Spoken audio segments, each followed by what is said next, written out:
دوستانو سلامونه. تاسو ته نن د واتس اپ ډیر یو مهم سیټینګ په اړه معلومات درکوم. تاسو بعضی وخت کې نه یاست خبر چې تاسو واتس اپ کوم بل چا هغه کوم دوست وي کڅوږي تاسو موبایل تاسو واتس اپ خپل موبایل کې په واتس اپ کې هغه کې لینک کړی خپل واتس اپ سره،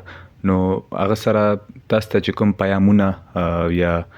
کوم څوک تاسو یو څه انزورونه ویډیوګانې هر څه چې تاسو سره لګي، نو کېدای شي که تاسو آفلاین یاستئ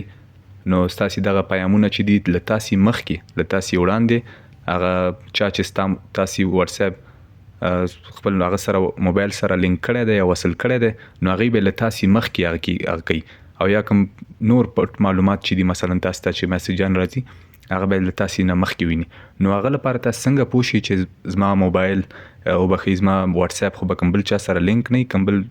نو هغه لپاره تاسو خپل واتس اپ خلاص کړئ. واتس اپ چې مخلاص کا واتس اپ بزنسي کا واتس اپ همدا ساده واتس اپ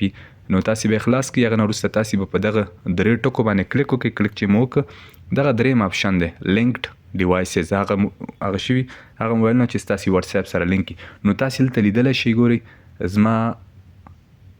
کوم واتس اپ چې دا هغه همداسې یو بل خیر ما خو خپل موبایل سره وصل کړی دی، فقط تاسو ته د خودو په خاطر نو تاسو لیدل شي ډیوایس سټیټس.